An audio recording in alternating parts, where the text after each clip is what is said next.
বুখারীতে হাদিস আছে, সাহাবী আব্দুর রহমান বিন আউফ রাদিয়াল্লাহু আনহু বলেন, বদরের ময়দানে আমি এক জায়গায় দাঁড়ানো ছিলাম, হঠাৎ করে দেখি আমার ডান পাশে একটা বাচ্চা, বাম পাশে আরেকটা বাচ্চা। তিনি বলেন আমার পেরেশানি বোধ হলো, এমনি আজকে অবস্থা ভালো না, মাত্র আমরা 313 জন, কাফের 1000, আমাদের অস্ত্রশস্ত্র নাই, ওদের সব আছে, এমনি তো আমরা বড় পেরেশানিতে। এখন দুই পাশে দুইটা বাচ্চা এসেছে, এটা তো নতুন পেরেশানি অ্যাড হয়েছে, কারণ যুদ্ধ নিজে করা যায়, বাচ্চা নিয়ে যুদ্ধ করে কিভাবে? তো নিজের সেফটির চাইতে ওদের সেফটি নিয়ে এখন তো আরো টেনশন বেড়ে গিয়েছে। কিন্তু তিনি বলেন এগুলো ভাবছিলাম, হঠাৎ করে আমাকে বলে উঠলো এক বাচ্চা, চাচা, ও চাচা, আবু জাহালকে একটু দেখিয়ে দেবেন না? পাশের জন বলে, না চাচা, আমারে দেখান আবু জাহালকে। তিনি বলেন অবাক। আমি জিজ্ঞাসা করলাম, কিরে ভাতিজা, তোরা আবু জাহালকে দেখে কি করবি, কি কাজ তোদের? এক বাক্যে বলল, চাচা, বুখারীর শব্দ, চাচা, শুনেছি সে আল্লাহর নবীকে গালি দেয়, আল্লাহর নামে কসম খেয়েছি, একবার যদি ওর দেখা পেয়ে যাই হয়তো ও মরবে, না হলে আমরা মরবো, কিন্তু আমরা জিন্দা থাকতে ওরে কিছুতেই ছেড়ে দেব না। অত কিছু বোঝে না বাচ্চা মানুষ, অত ফিক ফতোয়া বোঝে না, অত মাসালা মাসাইলের প্যাচগুচো বোঝে না। মানুষও বাচ্চা, দিলটাও নরম, তারা শুধু এটা বোঝে আল্লাহর নবীর শানে যারা গুস্তাখি করে, যত বড় নেতা হোক আর খাতা হোক, ও পৃথিবীর বুকে বেঁচে থাকার অধিকারী রাখে না। তো তিনি বলেন তাদের এই কথা শোনার পরে আবার এটাও বলে উঠলো, চাচা, মাকে বলে এসেছি, মা, এই মুখ আর তোমাকে দেখাবো না যতক্ষণ না হয়তো আবু জাহালকে দুনিয়া থেকে বিদায় করব, অথবা নিজেরাই শহীদ হয়ে লাশ হয়ে তোমার কাছে ফিরে আসব। তো সুতরাং চাচা, মাহরুম কইরেন না, অন্তত দেখান একটা বার আবু জাহালকে। তিনি বলেন ওদের আবেগের সামনে নিজেকে আর কন্ট্রোল করতে পারলাম না, কারণ আবেগ যদি বাস্তবিক আবেগই হয় সেখানে কেউ নিজেকে কন্ট্রোল করতে পারে না। দেখেন না, আল্লাহ রসুলের কাছে দুধের বাচ্চা নিয়েও চলে আসে, ইয়া রাসূলুল্লাহ, আমার বাচ্চাটাকে জিহাদে নিয়ে যান। রাসূল অবাক, আরে দুধের বাচ্চা জিহাদে গিয়ে কি করবে? সেই নারী বলে, ইয়া রাসূলুল্লাহ, খুব ভালো করে বুঝি আমার দুধের বাচ্চা লড়াই করতে পারবে না, সে যুদ্ধ বোঝেও না, কিন্তু কি করব বলেন, যারা ছিল সব তো চলে গেছে, কেউ তো আর ফিরে আসে নাই, স্বামী ছিল আর দুনিয়াতে নাই, বড় সন্তান ছিল নাই, ভাইয়েরা ছিল তারাও তো শহীদ, এখন কেই বা আছে, কাকেই বা দেব?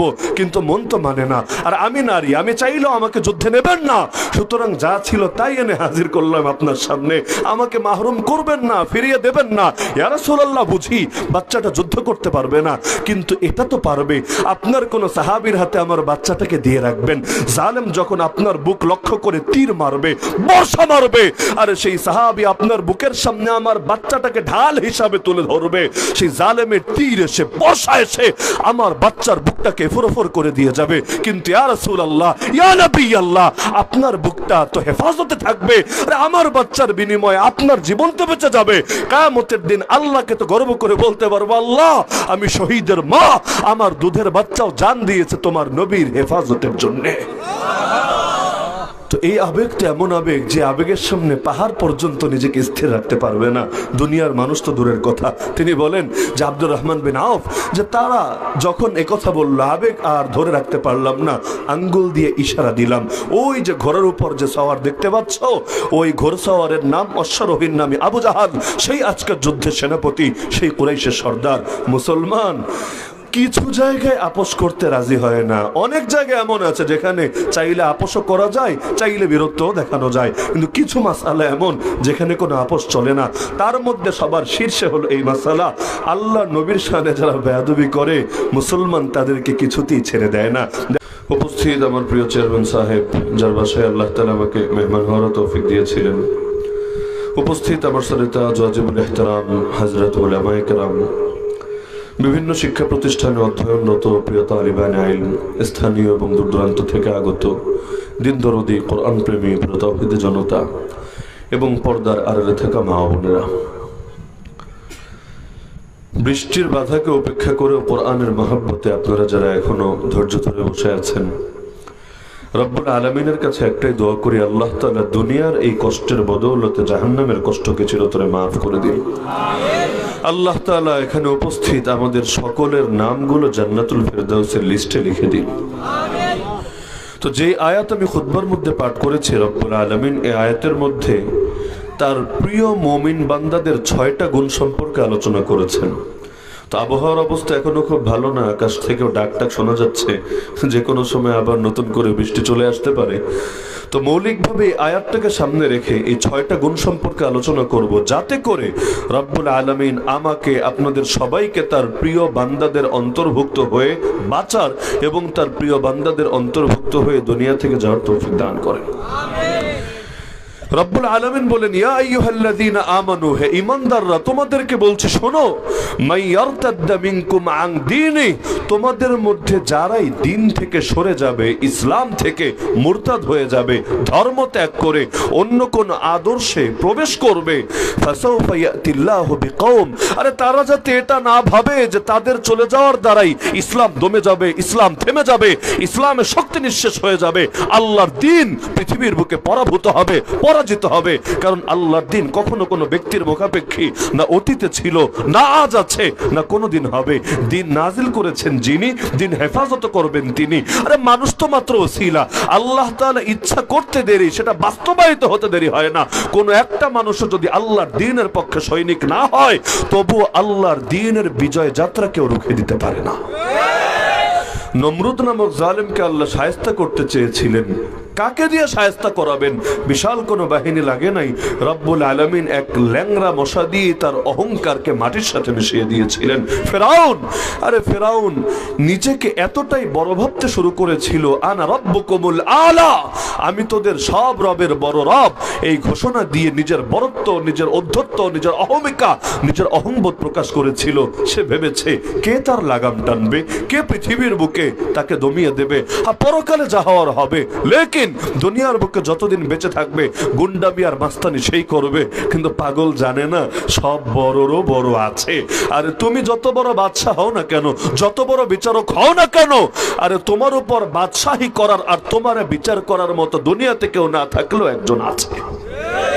তাহলে ফেরাউন যখন চূড়ান্ত দুর্দণ্ড প্রতাপে ফেটে পড়েছিল, রব্বুল আলামিন তারাও শায়েস্তা করে দিয়েছিল। কোনো বাহিনী লাগে নাই, আল্লাহ সমুদ্রের মধ্যেই তার অহংকারকে শেষ করে দিয়েছিল। আব্রাহার হস্তি বাহিনী যখন এসেছিল কাবাকেই ভেঙে ধূলিসাৎ করবে, কুরাইশ জাতির ওই সামর্থ্য ছিল না তাদের মোকাবেলা করে তাদেরকে যুদ্ধে হারাবে। এমনকি যখন এসেছিল ওই সময় তার বাহিনী এমন লুট করেছিল, এমন গণহারে মানুষের সম্পদ আত্মসাৎ করেছিল যে আল্লাহ রসুল সাল্লাল্লাহু আলাইহি ওয়াসাল্লামের দাদা আব্দুল মুত্তালিব তার যতগুলো উট ছিল সেগুলো পর্যন্ত তার বাহিনীর লোকেরা নিয়ে নিয়েছিল। আব্দুল মুত্তালিব দেখা করতে গিয়েছিল বাদশাহ আব্রাহার সাথে। বাদশাহ আব্রাহাকে যখন পরিচয় দেওয়া হলো, ভালোই আদর যত্ন করলো, খাতির করলো, কথাবার্তা বললো, জিজ্ঞাসা করলো তোমার দাবি কি, কেন এসেছো, কি চাও? ভেবেছে সর্দার কি আর চাইবে, বলবে হামলা করো না, আল্লাহর ঘরটাকে ভেঙো না, আমাদের মুখে চুনকালি লাগিও না, ইত্যাদি ইত্যাদি। কিন্তু আব্দুল মুত্তালিব এসে বলছে, আরে তোমার বাহিনীর লোকেরা আমার উট নিয়ে এসেছে, জলদি আমাকে আমার উটগুলো ফিরিয়ে দিতে বলো, আমি এটা কিছুতেই মানতে পারি না, আমার উট তোমাদের বাহিনীর লোকেরা এভাবে তারা আত্মসাৎ করে ফেলবে। আরে তার কথা শুনে আব্রাহা হেসে উঠলো, পাগল নাকি, ওরে সর্দার বানিয়েছে কোন পাগলে, কিসের সর্দার? এখন নিজের উট নিয়ে ফিকির করছে, কিন্তু আমি যে আল্লাহর ঘর ভাঙতে এসেছি এটা নিয়ে ওর কোনো টেনশন নাই, কোনো ফিকির নাই।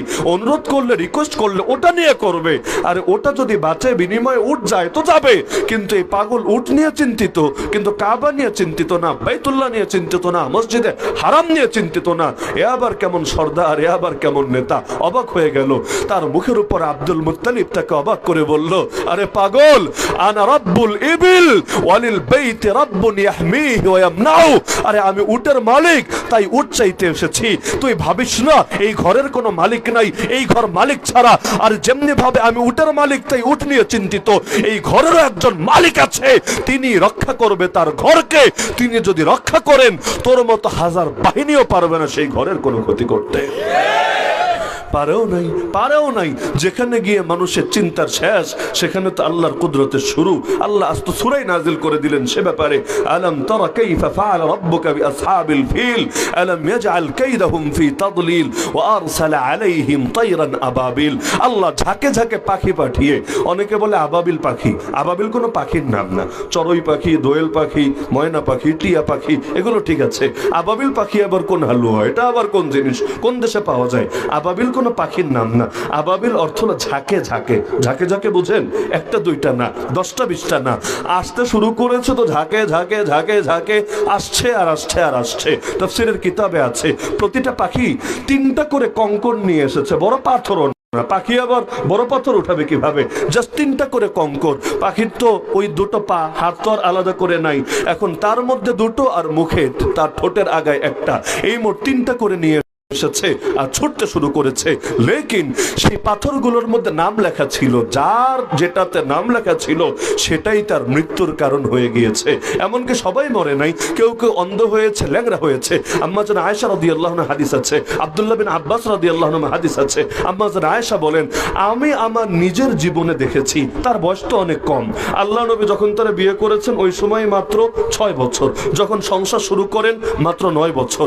আল্লাহ নবীর যখন ওফাত হয় 63 বছরে, ওই সময় মাত্র 18 বছর। তাহলে যেই সময়ে এই হস্তি বাহিনী এসেছিল ওই সময় আম্মা জান আয়েশার জন্মই হয় নাই দুনিয়ার বুকে। কিন্তু তিনি বলেন, আমি আমার জীবদ্দশায় দেখেছি 2টা লোক, তারা সেই হস্তি বাহিনীর সদস্য ছিল, আবরাহার সঙ্গে মক্কা মুকাররমা বিরান করতে এসেছিল। লেকিন সেই পাখির আঘাতে অন্ধ হয়ে গিয়েছিল, ল্যাংড়া লুলা হয়ে গিয়েছিল। তারা মদিনার মধ্যে মক্কার মধ্যে ভিক্ষা করে করে মানুষের থেকে টাকা পয়সা নিয়ে নিয়ে জীবন জীবিকা নির্বাহ করত। তো আল্লাহ রাব্বুল আলামিন তাদেরকে শায়েস্তা করে দিলেন। আবু জাহাল এত বড় পাওয়ারফুল নেতা, যাকে বলা হয় এই উম্মতের ফেরাউন, রাব্বুল আলামিন তাকেও বড় কোনো বীর বাহাদুরের হাতে শায়েস্তা করলেন না।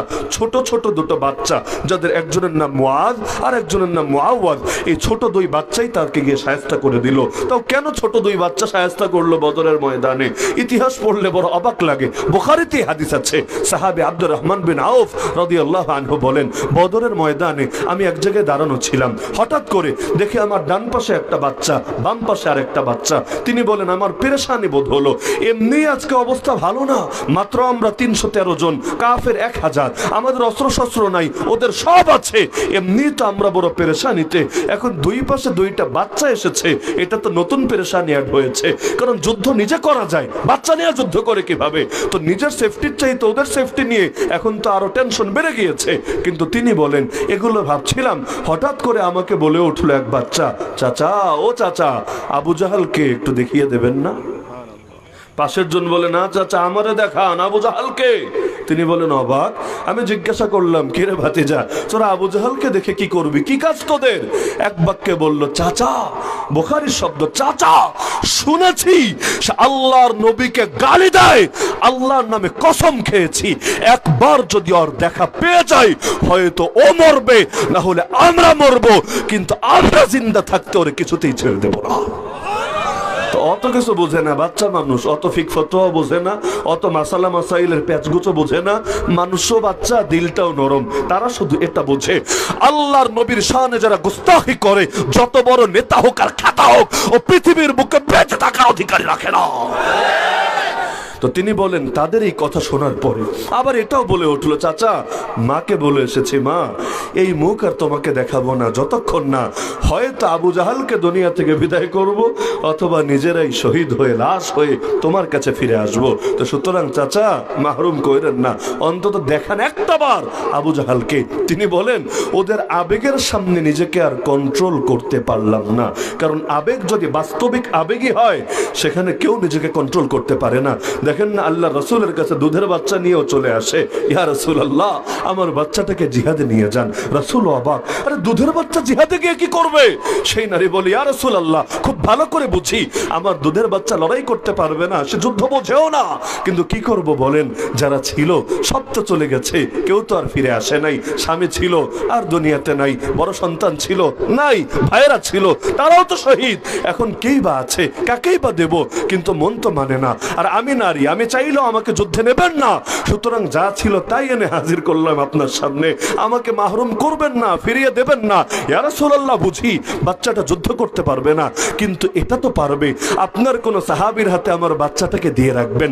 জালেম যখন আপনার বুক লক্ষ্য করে তীর মারবে, বর্ষা মারবে, আর সেই সাহাবী আপনার বুকের সামনে আমার বাচ্চাটাকে ঢাল হিসাবে তুলে ধরবে, সেই জালেমের তীর এসে, বর্ষা এসে আমার বাচ্চার বুকটাকে ফুরফুর করে দিয়ে যাবে। কিন্তু ইয়া রাসূলুল্লাহ, রাসূলুল্লাহ, ইয়া নবী আল্লাহ, আপনার বুকটা তো হেফাজতে থাকবে, আরে আমার বাচ্চার বিনিময়ে আপনার জীবন তো বেঁচে যাবে। কিয়ামতের দিন আল্লাহকে তো গর্ব করে বলতে পারবো, আল্লাহ আমি শহীদের মা, আমার দুধের বাচ্চাও জান দিয়েছে তোমার নবীর হেফাজতের জন্য। তো এই আবেগটা এমন আবেগ যে আবেগের সামনে পাহাড় পর্যন্ত নিজেকে স্থির রাখতে পারবে না, দুনিয়ার মানুষ তো দূরের কথা। তিনি বলেন যে আব্দুর রহমান বিন আউফ, যে তারা যখন একথা বলল আবেগ আর ধরে রাখতে পারলাম না, আঙ্গুল দিয়ে ইশারা দিলাম, ওই যে ঘোড়ার উপর যে সওয়ার দেখতে পাচ্ছ, ওই ঘোড়সওয়ারের নাম অশ্বারোহীর নামে আবু জাহাল, সেই আজকের যুদ্ধের সেনাপতি, সেই কুরাইশের সর্দার। মুসলমান কিছু জায়গায় আপোষ করতে রাজি হয় না, অনেক জায়গায় এমন আছে যেখানে চাইলে আপোষও করা যায়, চাইলে বিরক্তও দেখানো যায়, কিন্তু কিছু মাসালা এমন যেখানে কোনো আপোষ চলে না। তার মধ্যে সবার শীর্ষে হলো এই মাসালা, আল্লাহ নবীর শানে যারা বেয়াদবি করে মুসলমান তাদেরকে কিছুতেই ছেড়ে দেয় না।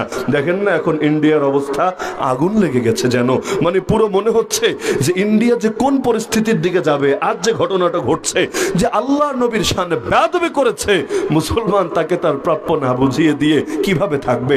নবীর জামানায় এক অন্ধ সাহাবী ছিল, অন্ধ সাহাবী, চোখে দেখতো না। যারা চোখে দেখে না তারা নিজের কাজ সব নিজে করতেও পারে না, অন্যকে করে দিতে হয়। তার একটা দাসী ছিল, সেই দাসী তার সব কাজ করে দিত। তো দাসী সবই ভালো ছিল, কিন্তু একটা শয়তানি ছিল তার ভেতরে।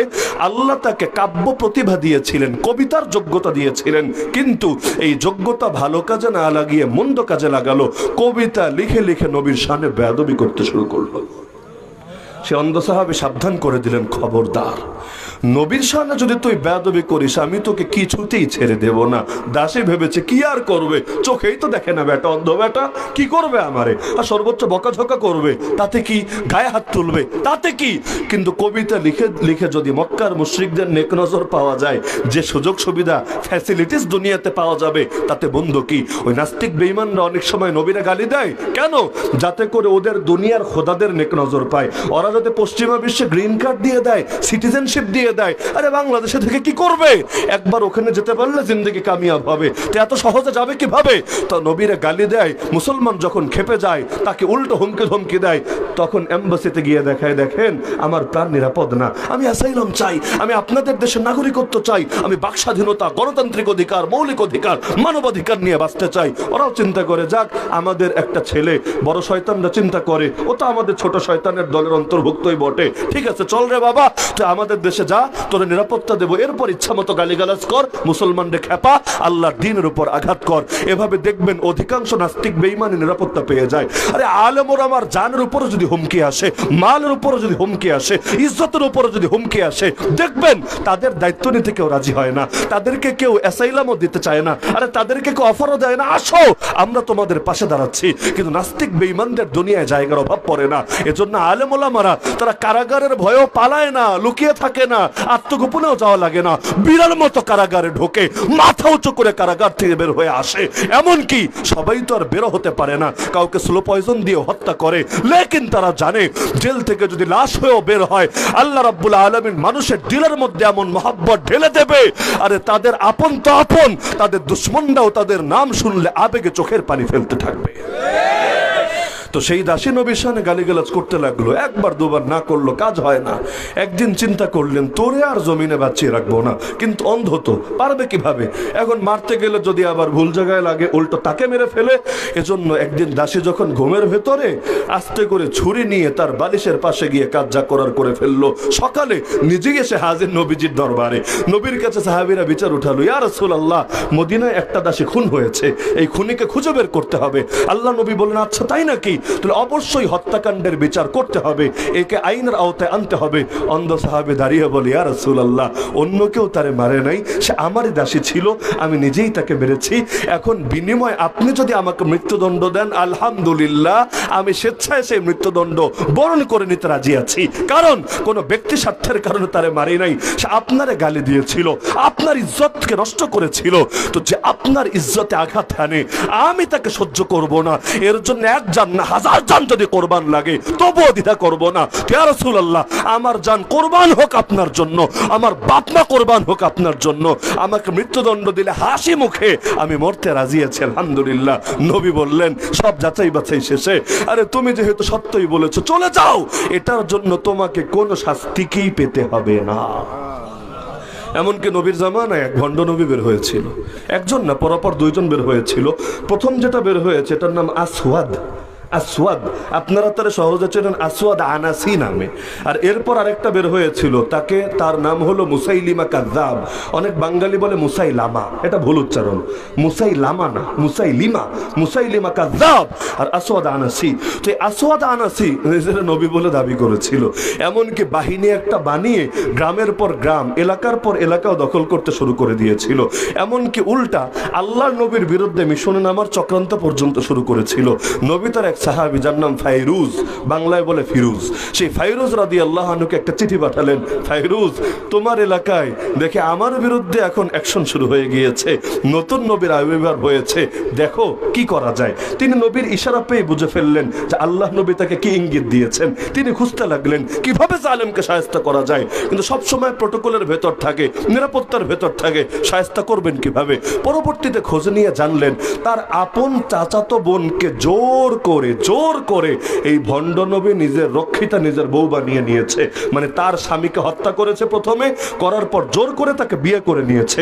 এবার তিনি গোপনে চাচাতো বোনের সাথে যোগাযোগ শুরু করলেন যে দেখ কোনোভাবে আমার হেল্প করতে পারিস কিনা, এর সাইজ করা যায় কিনা। চাচাতো বোন বলল আরে একে তো জালেম আমার উপর জুলুম করেছে, আমার স্বামীকে হত্যা করেছে, আমাকেও জোর করে যৌনদাসী বানিয়ে রেখেছে, আর সবচাইতে বড় কথা আল্লাহর নবীর শানে বেয়াদবি করেছে, নিজেকে নবী বলে দাবি করেছে। সুতরাং তোমাকে সব লাইনে আমি হেল্প করতে রাজি আছি, কি করা লাগবে তুমি শুধু আমাকে বলো। উভয় মিলে পরামর্শ করে সিদ্ধান্ত গ্রহণ করলো। এক রাতে এই আসওয়াদ আনাসিকে সেই নারী ইচ্ছা মতো মদ খাওয়ালো। কেমন নবী মদও খায়। বাংলাদেশে যেমন অনেক ওলি পাওয়া যায় না, ভণ্ড ওলি, গাঞ্জাও নাকি খায়, কি জানেন না আপনারা? ওলি পীরে কামেল নাকি সে, কিন্তু গোসলটাও ঠিক মতো করে না, নামাজ তো পড়েই না, রোজা তো রাখেই না। আরে ওই যে গত 2 দিন আগে ঢাকার মধ্যে আন্দোলন হয়েছে, আন্দোলন, বিশাল এক আন্দোলন। কিসের আন্দোলন? মাজার রক্ষার আন্দোলন। ভালো কথা, আন্দোলনের শিরোনাম তো খুব ভালোই দিলা, কিন্তু কাজ কি করেছে? সারাদিন বসে গান বাজনা করেছে, বাউল গান। আর যখন নামাজের ছুটি হয়েছে, নামাজ পড়তে তো যাই নাই, বেটা খাবি তো লুকায় লুকায় খা, লুকায়ও না। ওই শহীদ মিনারে সবার সামনে, ক্যামেরার সামনে বসে কি যে খেয়েছে ওটা মুখে আনা আমার পক্ষে সম্ভব না। এরা নাকি আল্লাহর ওলি, এরা নাকি হলো জামানার পীরানে পীর দস্তগীর, নাউযুবিল্লাহি মিন যালিক। তো আসওয়াদ আনাসি এমন নবীর নবী, যেই নবী আবার মদও খায়। তো এখন চেয়েছিল কম খাবে, কম খেয়ে বউয়ের সঙ্গে একটু বেশিটাই মজা করবে, ফুর্তি করবে, কিন্তু বউ তো আগ থেকে উদ্যোগ নিয়ে রেখেছে যে আজকে তোরে খেলে দিতে হবে। কারণ এমন খাওয়ান খাইয়েছে, জায়গায় বেহুশ হয়ে, মাতাল হয়ে জায়গায় বেহুশ হয়ে গিয়েছে। এবার তাকে সিগন্যাল দিয়েছে ফাইরুজ রাদিয়াল্লাহু আনহুকে, আসো আসো। আরে ও তো ঘুমিয়ে পড়েছে। এবার দেয়াল টপকে তিনি ভিতরে ঢুকলেন, ঢুকে আর দেরি নাই, খঞ্জর ছিল, বের করে সেখানেই ওরে শেষ করে দিলেন। এখন যতই মুখ বন্ধ রাখুক, মুখ চেপে ধরুক, কিন্তু গলা কাটলে আওয়াজ হয় না কি হয় না? ওই গরু কোরবানি দিল তো আওয়াজ হয় না? আওয়াজ হয়। তো গঙ্গানির আওয়াজ বের হতে লাগলো। তো ওই জামানায় তো আর মাইকও ছিল না, ফ্যানও ছিল না, আর এত আওয়াজও ছিল না, আর রাতের বেলা কিন্তু এমনি বেশি শোনা যায়। তো গঙ্গানির শব্দ বাইরে যে পাহারাদাররা ছিল, দারোয়ান, ওরাও টের পেয়ে গেছে, ওরাও ছুটে এসেছে। আরে আমাদের নবীর কি হলো রে, কি হলো রে? এখন নবীর সেই বউ মানে ফাইরুজ রাদিয়াল্লাহু আনহু চাচাতো বোন, তিনি বের হয়ে এসেছেন। আরে কিচ্ছু হয় নাই। এই বাক্যটা যেই কয়বার পড়ি আমার হাসি থামাতে পারি না। তিনি বললেন আন্নাবিয়্যু ইউহা ইলাই। আরে বোঝো না কি হয়েছে? নবীর কাছে ওহী আসতে শুরু করেছে। মানে ওহী যখন আসে, নবী তো ধ্যানে আছে, একটু আওয়াজ হবে না, একটু সাধনার আওয়াজ, এটা অন্য কিছু না। নবী ধ্যানে আছে, সেই আওয়াজ, টেনশনের কোনো কারণ নাই। তারা তো মহা খুশি, যাক আমাদের নবীর উপর নতুন ওহী এসেছে, আগামীকাল সকালে নতুন কিছু শয়তানের ফরমান পাওয়া যাবে। তারা চলে গিয়েছে। এদিকে ফাইরুজ রাদিয়াল্লাহু আনহু বের হয়ে আল্লাহ নবীর কাছে এসেছে। নবী তাকে জান্নাতের সুসংবাদ শুনিয়ে দিয়েছে। তো বলছিলাম মুসলমান সব ব্যাপারে আপোষ করতে রাজি হয় না। এজন্য দেখেন না, সেই 2013 সালে আমাদের ভাইয়েরা জান দিয়েছে। মূল দাবি কি ছিল? মূল দাবি কিন্তু এটাই ছিল, আল্লাহ নবীর শানে যারা বেয়াদবি করবে তাদের ব্যাপারে মৃত্যুদণ্ডের শাস্তি বাস্তবায়ন করতে হবেই হবে। বৃষ্টি তো শুরু হয়ে গেল, অতি অল্প সময়ের মধ্যে শেষ করে দিচ্ছি ইনশাআল্লাহ। তা আল্লাহর প্রিয় বান্দা হতে চাইলে কয়টা গুণ ধারণ করতে হবে? 6টা গুণ। কয়টা গুণ? 6টা গুণ। 1 নম্বর গুণ আল্লাহ বলেছেন ইউহিব্বুহুম ওয়া ইউহিব্বুনা। আরে যাদেরকে আল্লাহ ভালোবাসবেন এবং যারা আল্লাহকে ভালোবাসবে, প্রথমে বলছেন যাদেরকে আল্লাহ ভালোবাসবেন, 2 নম্বরে যারা আল্লাহকে ভালোবাসবে। মানে নিজেকে এমন ভাবে গড়ে তুলতে হবে যে আপনি আর আল্লাহকে ভালোবাসেন, আল্লাহ তার চাইতে বেশি ভালোবাসবে আপনাকে। বাস্তবে আমরা আসলে ভালোবাসতে পারি না, আমাদের ওই যোগ্যতাই নাই। ভালোবাসার যে যোগ্যতা লাগে ওটাই তো আমাদের ভেতরে নাই। লেকিন ছোট বাচ্চা, যেমন ছোট বাচ্চা বাবারে বলে, বাবা ব্যাগ আছে আমারও একটা দাও না, বাজার করেছো তুমি একা নেবা কেন, আমারও দাও। বাপজান জানে যে 5 কেজি 10 কেজির ব্যাগ দিলেও নিতে পারবে না। এখন ওরে বলে ঠিক আছে বাপজান তুই দে। এখন ছেলেটার হাতে ধরা থাকে, কিন্তু ওয়েট আর এক পাশ দিয়ে বাপ নিজের হাতেই ধরে রাখে। ছেলে তো মহাখুশি, কিরে আমার মাথার উপর আমার হাতের উপর নিয়ে দেখে আমি চলে আসছি। আসলে লোডটা কিন্তু তার হাতে না, সে জাস্ট এমনি ধরেছে।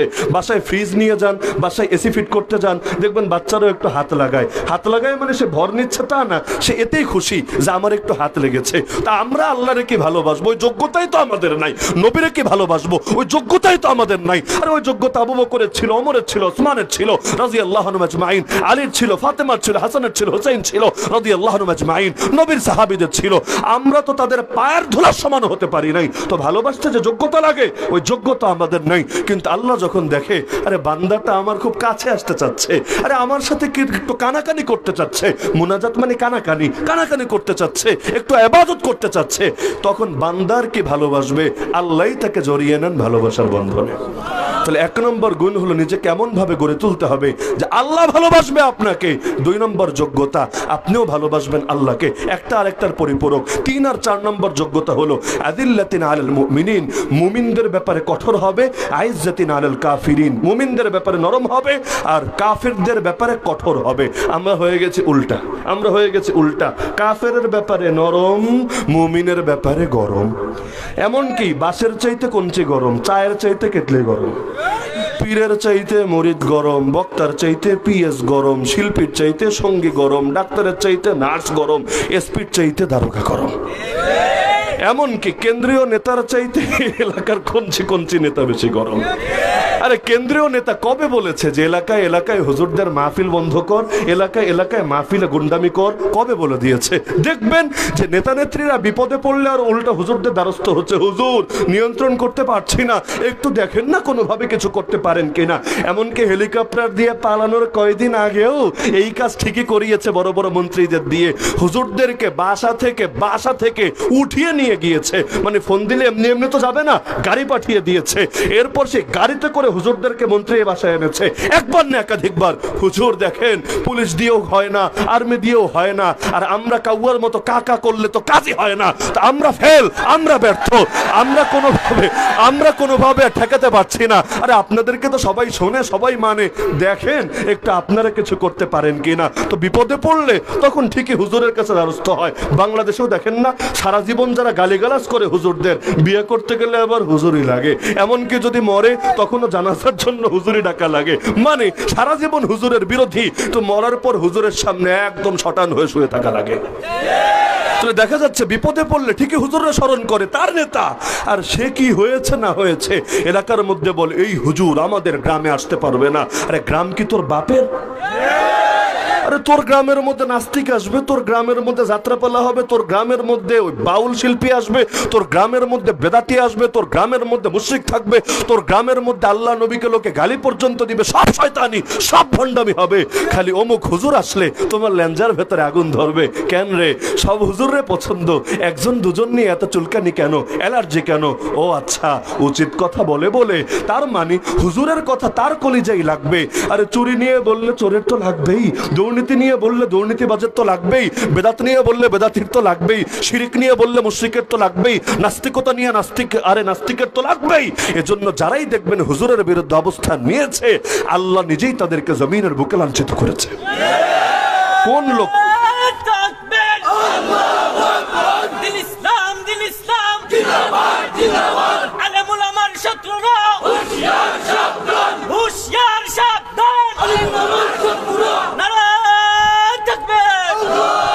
বাংলাদেশ স্বাধীন হলো 50 বছরের অধিক হয়ে গেল, লেকিন হুজুররা বহুত জুলুম সওয়ার পরও, নির্যাতন সওয়ার পরও যেমন ছিল তেমনই রয়ে গেল।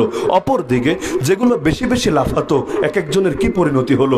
টকশোতে বসলে মুখে কথা আর কন্ট্রোলে থাকে না, অমুক রাজাকার, অমুক জঙ্গি, তমুক এটা তমুক সেটা, কিন্তু ক্ষমতা যেতে দেরি, এক একজন পালাতে দেরি না। আরে ডাক দিত খেলা হবে খেলা হবে খেলা হবে, পাবলিকও এবার রেডি হয়ে কাপড় চোপড় পরে ড্রেস পরে নেমেছে যে এবার চূড়ান্ত ভাবে খেলা হবে তোদের সাথে। রেফারিও বাঁশি বাজিয়ে দিয়েছে, স্টেডিয়ামও রেডি, আরে সব খেলোয়াড়রা মাঠে রেডি, কিন্তু এবার আর তারে খুঁজে পাওয়া যায় না। কিরে ওর কি পেট খারাপ হয়েছে না মন খারাপ হয়েছে, কাহিনী কি? দেখা যায় আল্লাহর বান্দা বর্ডার ক্রস করে সুলতানুল আউলিয়া খাজা নিজামুদ্দিনের দরবারে ঘোরে। কিরে দোয়া আনতে গেলি নাকি পীরের কাছে? তো কয়দিন লাগে দোয়া আনতে? দোয়া নিয়ে চলে আয়, পাবলিক তো তোদের জন্য রেডি হয়ে বসে আছে। কিন্তু ওরাও ভালো করে জানে যে আসলে কোনটা ইজ্জতের জীবন, কোনটা জিল্লতের জীবন। আর এই ইজ্জত আবার কেমন ইজ্জত? মরার পর মানুষ নাম বললেও থুতু ফেলে। মির্জাফরও তো দুনিয়ায় সামান্য ক্ষমতা পেয়েছিল, ফেরাউন নমরুদও বহুত ক্ষমতা কাঁপিয়েছিল, কিন্তু ইজ্জতটা কই পেল? মরতে দেরি, লাঞ্ছিত হতে দেরি না। অপর দিকে আপনি নবীদেরকে দেখেন, রাসূলদেরকে দেখেন, সাহাবীদেরকে দেখেন, বুজুর্গদেরকে দেখেন, আলেম ওলামাকে দেখেন, হাজার বছর, কয়েক হাজার বছর আগে যারা চলে গেছে, তাদেরও নাম মুখে বলতে দেরি, দোয়া করতে দেরি না। সাহাবীর নাম বললেই রাদিয়াল্লাহু আনহু দোয়া, বুজুর্গের নাম বললে রাহমাতুল্লাহ আলাইহি দোয়া, নবীর নাম বললেই আলাইহিস সালাম, আমার নবীর নাম বললে সাল্লাল্লাহু আলাইহি সাল্লাম দোয়া।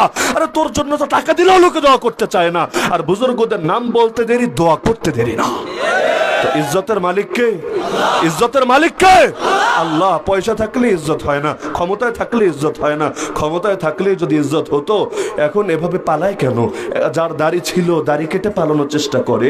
আরে এমন কি যে বড় বড় গলায় কথা বলতো, বর্ডার ক্রস করে কলা পাতায় শুয়ে থাকে।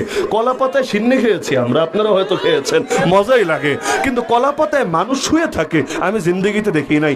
তাও সেখান থেকে, দেশের বাইরে, সেখান থেকে পাবলিক ধরে এনে সামনে হাজির করে, বলে আমি অসুস্থ মানুষ, আমি স্ট্রোকের রোগী, আমার এই সমস্যা সেই সমস্যা, বাবারা দয়া করো আমার উপর। কিরে স্ট্রোকের রোগী এতকাল মনে থাকতো না? আলেম ওলামারা গালি দেওয়ার সময়, আমাদের তালিকা করে করে পুলিশে জমা দেওয়ার সময় মনে থাকতো না? এখন স্ট্রোকের রোগী, একটু দয়া করো, মায়া করো। আমাদের সিলেটবাসী আচ্ছা মতো দয়া করে দিয়েছে, জিনিসপাতি যা ছিল তাও নাকি ফাটিয়ে দিয়েছে। কি হয়েছে নাকি হয় নাই? তো কারে ভয় পাবেন আপনি দুনিয়ার বুকে? ওদেরকে ভয় করে কোনো লাভ আছে? যার নিজের ইজ্জতে নিজে রক্ষা করতে পারে না, আপনি কোন দুঃখে ওরে ভয় করতে যাবেন? কাফের মুশরিকরা তো চাই আপনার ইসলামের আদর্শ থেকে সরে যান, অথচ আল্লাহ নবীর শিক্ষাই ছিল এটা, দুনিয়ার যে যা বলুক, কিন্তু আল্লাহর দিন কোনো কিছুর বিনিময়ে ছাড়া যাবে না। তো নরম হতে হবে মুমিনদের বেলায়, কঠোর হতে হবে কাফেরদের বেলায়। কাফেররা এই আদর্শটা ঠিকই মানে। আমার নজরে বাংলাদেশে নাস্তিকদের চাইতে বড় কোনো উগ্রবাদী নাই আমার নজরে। কেন? আমি পুরো বছর ধরে দেখাতে পারবো এমন কোন মাস নাই, এমন কোন সপ্তাহ নাই যেই মাসে, যেই সপ্তাহে তারা ইসলাম নিয়ে কটূক্তি করে না, তারা এই দেশে উস্কানিমূলক কথাবার্তা বলে না, তারা এই দেশের মধ্যে এই অধিকাংশ জনগণ সংখ্যাগরিষ্ঠকে খেপিয়ে দিয়ে নিজেদের ধান্দা হাসিল করতে চায় না, গায়ে পড়ে লাগতে চায়, পাত্তা না দিলে জোর করে পাত্তা নিতে চায়, এমনকি সবগুলো মিডিয়াকে কাজে লাগিয়েও মানুষকে যে কোনো মূল্যে খেপাতে চায়। বাস্তব নাকি বাস্তব না? কিন্তু ওদেরকে কেউ উগ্রবাদী বলে না, সব উগ্রবাদী বলা হয় হুজুরদেরকে। আমার নজরে ইসরায়েলের ইহুদিবাদীদের চাইতে বড় কোনো জঙ্গি নাই দুনিয়ার বুকে। জঙ্গি বলতে ওরা কি বুঝায়? ধর্মের নামে সন্ত্রাস, ধর্মের নামে খুনোখুনি, ধর্মের নামে মারামারি। ইসরায়েলের ইহুদিরা যা করছে পুরোটাই ধর্মের নামে করছে। ওরা বলছে ইহুদি রাজ্য বানাবে, ওরা বলছে দাজ্জালি রাজ্য বানাবে। এমনকি আমাদের প্রথম কিবলা আল আকসা দখল করে রেখেছে। কেন জানেন?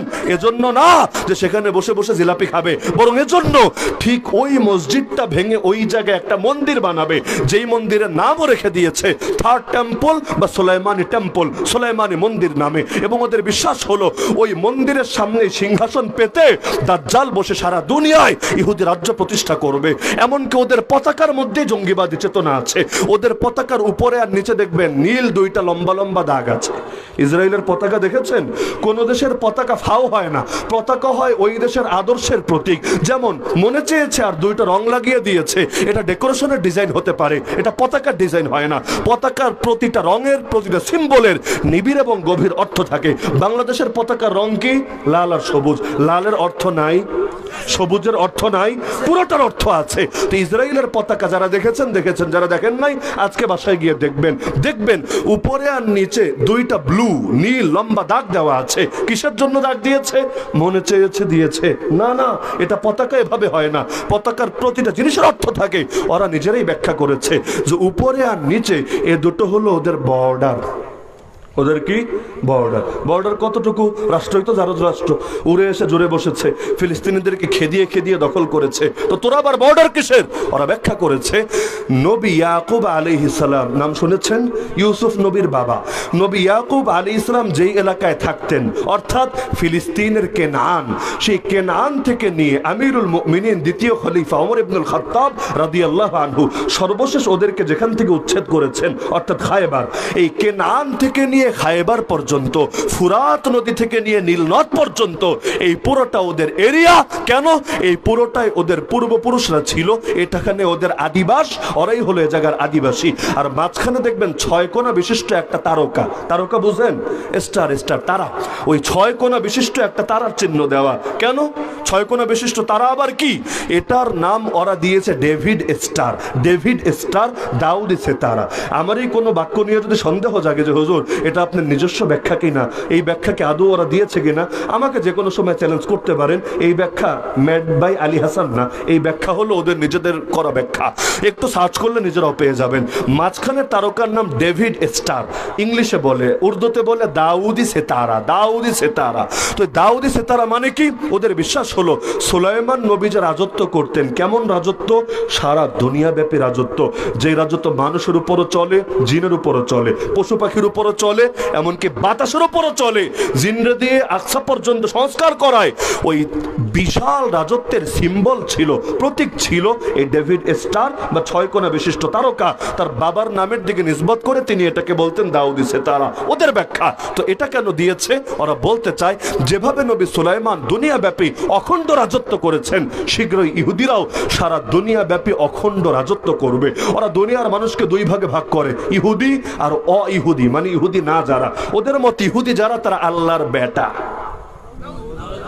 আল্লাহর বেটা আছে, আল্লাহর স্ত্রী আছে। লাম ইয়ালিদ ওয়া লাম ইউলাদ। আল্লাহ কাউকে জন্ম দেন নাই, আল্লাহ কারো থেকে জন্ম নেন নাই। কিন্তু ওরা বলে, কোরআনে আছে ওয়াকালাতিল ইয়াহুদ ওয়ান নাসারা নাহনু আবনাউল্লাহ ওয়া আহিব্বাউ। 6 নম্বর পর 10 নম্বর পৃষ্ঠা খুলবেন, সূরা মাইদার আয়াত, একেবারে পৃষ্ঠার প্রথম আয়াতে এটা পাবেন। ওরা বলে আমরা আল্লাহর পুত্র এবং তার প্রিয় ভাজন, আল্লাহর পুত্র এবং তার প্রিয় ভাজন। এমনকি ওদের বিশ্বাস কোরআনে আছে। ওরা বলে লান তামাসসানান নারু ইল্লা আইয়ামাম মাদুদা। যত আকাম কুকাম করুক ওরা জাহান্নামে যাবে না, যদি যায়ও অল্প কয়েকদিন থাকবে। ওই এলাকার নেতাদের মতো আর কি। গ্রেফতার হবে, দল করলেও গ্রেফতার হয় না এমন না, গ্রেফতার হবে। তবে গ্রেফতার হবে 4G গতিতে, বের হবে 5G গতিতে। কেমন হয় নাকি? হয় না। বিরোধী দলের হলে ও একবার ঢুকবে এক মামলা নিয়ে, যেই কয়বার বের হয়ে জেল গেটে আসবে প্রত্যেকবার সালাম আলাইকুম দিয়ে দিয়ে আবার ঢুকাবে। আমাদের চোখের সামনে তো এই দৃশ্যগুলো। ওই রাজনৈতিক মামলা নিয়ে যারা থাকতো দেখতাম, বড় বড় আমির, বড় বড় সভাপতি, বড় বড় সেক্রেটারি খালি বের হয়ে জেল গেটে আসছে, নতুন আরেক মামলা হাদিয়া, আবার বের হয়ে আসছে আরেক মামলা হাদিয়া। লাস্টে দেখতাম কেউ কেউ রাগ করে জামিনই করায় না, যে আগে যাক, 6 মাস যাক, বছর যাক, 1.5 বছর যাক, একটু নেক নজর পাই, একটু গ্রিন সিগন্যাল পাই, তারপর। না হলে হুদাই টাকা লস, কারণ প্রতিটা জামিনের জন্য পয়সা খরচ হবে। যেই কয়বার খরচ হবে ওই কয়টা মামলা বাড়বে, আর কিচ্ছু হবে না। এমন লোকও পেয়েছি কাশিমপুরে গিয়ে, মাত্র 313টা মামলা।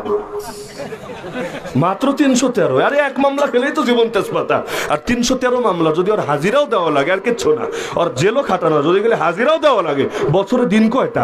এর মধ্যে 313 দিন যদি খালি কোর্টে কোর্টে কোর্টে দৌড়ানো লাগে, ওর না জুতো থাকবে, না গায়ে কাপড় থাকবে, না দুনিয়া চাকরি করতে পারবে, না ব্যবসা বাণিজ্য করতে পারবে। তাও এক জায়গায় মামলা না, একটা সিলেট, একটা মৌলভীবাজার, একটা ঢাকা, একটা নরসিংদী, একটা বিবাড়িয়া, একটা কুমিল্লা, একটা খুলনা। এটা তো আস্ত জাহান্নামে পরিণত করে ছাড়ে জীবনটাকে। এরকম লোক 1 2 জন না, যারা রাজনীতি করে খোঁজ নিয়ে দেখেন 50টা 100টা 200টা এগুলো কমন নর্মাল ব্যাপার। আবার কতজন বলে হুজুর 15 বছর এলাকায় আসতে পারি নাই, 17 বছর এলাকায় ঢুকতে পারি নাই, মানে এলাকার চৌহদ্দি তো আসতে পারি নাই, আসতে পারে নাই তাও ঘরবাড়ি ভাঙচুর, আসতে পারে নাই তো কবরের উপরে পর্যন্ত আঘাত। আত্মীয় স্বজনের হয়েছে নাকি হয় না? কবর এই দেশে এমন বর্বরতা হয়েছে, নাউযুবিল্লাহি মিন যালিক, আল্লাহ হেফাজত করুন। কোন জিনিসটা বাকি রেখেছে? তো দুনিয়ার মধ্যে বিবেচনা আলাদা, কিন্তু ইসলামের ক্ষেত্রে বিবেচনা আলাদা। ইসলাম শিখিয়েছে যে সব ক্ষেত্রে মুমিনদের বেলায় নরম, কাফেরদের বেলায় কঠোর। বলছিলাম ইহুদিরা দেখেন, ওরা ওদের জায়গা থেকে এটা ঠিকই রক্ষা করে যে দুনিয়ায় সব জাতি দুই জাতি, এক হলো আল্লাহর বেটা জাতি মানে ইহুদি, আর এক হলো অইহুদি যারা ইহুদি না। তো এখন যারা ইহুদি না এরা হলো প্রজা, আর যারা ইহুদি ওরা হবে রাজা। বাংলাদেশের পরিবারতন্ত্রের মতো, কষ্ট নিয়েন না আর কি, পরিবারতন্ত্র। আপনার জীবন আপনি বরবাদ করবেন খালি এক পরিবারের মাথায় তুলে নাচার জন্য। ওই পরিবারের মধ্যে আল্লাহ হক মোহর মেরে দিয়েছেন, আল্লাহ নেতৃত্ব মোহর মেরে দিয়েছেন। এগুলো এখন হার লাইনে চলে। রাজনীতির দিকে তাকাবেন সেখানেও চলে, পিরালির দিকে তাকাবেন সেখানেও চলে। পীরের ছেলে অটো পীর, রাজার ছেলে অটো রাজা, চলে নাকি চলে না? আচ্ছা, রাজার ছেলে হলে যোগ্য হবে এ কথা কই লেখা আছে? পীরের ছেলে হলেই কামেল হবে এ কথা কই লেখা আছে? আর বাংলাদেশে আমার জন্মে আমি দেখি নাই কখনো পীরে গাইরে কামেল বা পীরে নাকেস লিখেছে। নাকেস মানে অসম্পূর্ণ, কামেল মানে পরিপূর্ণ। পীর হলেই কামেল পীর, নাকেস পীর কেউ নাই। ডাক্তার হলেই কামেল ডাক্তার, হাতুড়ে ডাক্তার কেউ নাই। এটা কেমনে সম্ভব রে ভাই? যদি কামেল থাকে তাহলে কিছু অকামেলও থাকবে, হাফেজ থাকলে গাইরে হাফেজও থাকবে, তো কামেল থাকলে গাইরে কামেলও থাকবে, তো সবাই কামেল। এভাবেই ইসলামের মধ্যে বেদাত শিরিক ঢোকে। নবী নূহের পুত্রের নাম কি? কেনান না? আরে কেনান না? এখন যদি সিস্টেম হয় না যে বড় ছেলে অটো বড়, তাহলে তো নবী নূহ চলে গেলে কেনান রে গদিতে বসাইয়া দিতে হবে। কেনান যদি গদিতে বসে কি হবে? বাংলাদেশে যত দরবারে শিরিক বিদআত আছে না, খোঁজ নিলে দেখবেন অধিকাংশ দরবার একসময় ভালো ছিল, তাওহীদ আর সুন্নাহর প্রতীক ছিল। সময়ের ব্যবধানে ভণ্ডামি কিভাবে শুরু করলো? ওই যে ছেলে আর ছেলে বসাতে। তো ইসরায়েলের ইহুদিরা ধর্মের নামে মানুষ মারে, ওদেরকে জঙ্গিবাদী বলা হবে না কোন দুঃখে? এই ভারতে পর্যন্ত কত বড় সাহস! মুসলমান হলেই তাদের দিকে উগ্রবাদের দৃষ্টিতে তাকায়। আলোচনা শেষের দিকে, ভয় পাওয়ার দরকার নেই। বুলেটের বৃষ্টি তো ভয় পান নাই আপনারা, বুক পেতে দিয়েছেন, তা আসমানের বৃষ্টিরে ভয় পেয়ে থরথর করে কাঁপার কিছু আছে কি? ভয় পাচ্ছেন নাকি আপনারা? ইনশাআল্লাহ এগুলো আমাদের নাজাতে জরিয়া হবে। তো বলছিলাম ভারতে পর্যন্ত ওরা ধর্মের নামে মানুষ মারে, কিন্তু কাউরে জঙ্গি বলা হবে না, খালি মোল্লা মুন্সি আর হুজুর দেখলে জঙ্গি বলা হবে। এই ভণ্ডামি দূর করতে হবে। তো মুমিনের বেলায় নরম, কাফেরের বেলায় কঠোর। পারবেন না ইনশাআল্লাহ? পারবেন না ইনশাআল্লাহ? আর শেষ দুটো গুণ বলছি, আলোচনা শেষ। আল্লাহর পথে লড়তে হবে, আর কোন নিন্দুকের নিন্দাকে ভয় করা যাবে না। এ দুটো আল্লাহ একসাথে কেন বললেন? কারণ আল্লাহর পথে চলতে চাইলে গালি খাওয়াই লাগবে। আল্লাহর পথে চলতে গেলে সমালোচনা হবেই হবে। ভালো কাজ করবেন, সমালোচনা হবে না, অতীতেও হয় নাই, আগামীতেও হবে না। সুতরাং কে কি বললো দেখার বিষয় না, আল্লাহ রাজি আছেন কিনা এটা দেখার বিষয়। নবী তয়েফে মায়ের খাচ্ছিলেন, রক্ত ঝরাচ্ছিলেন, তখন আল্লাহর কাছে বললেন, আয় আল্লাহ, আপনি যদি আমার উপর রাগান্বিত না থাকেন, কে মারলো, কে ধরলো, কে বলে দিল, কে গালি দিল, কোনো কিছুতে আমার কোনো পরোয়া নাই। আমার শুধু ভয় একটা, না জানি আপনি নারাজ হয়ে যান আমার উপর। তো এই 6টা গুণ হাসিল করতে পারবেন তো ইনশাআল্লাহ? আল্লাহর মহব্বত হাসিল করতে হবে, আল্লাহকেও মহব্বত করতে হবে, মুমিনকে ভালোবাসতে হবে, কাফের থেকে নিজেকে বাঁচাতে হবে, আল্লাহর পথে লড়তে হবে, আর সমালোচকের সমালোচনা উপেক্ষা করতে হবে। আল্লাহ সবাইকে তৌফিক দান করুন, আমিন। ওয়া আখিরু দাওয়ানা আলহামদুলিল্লাহি রাব্বিল আলামিন। আলহামদুলিল্লাহ।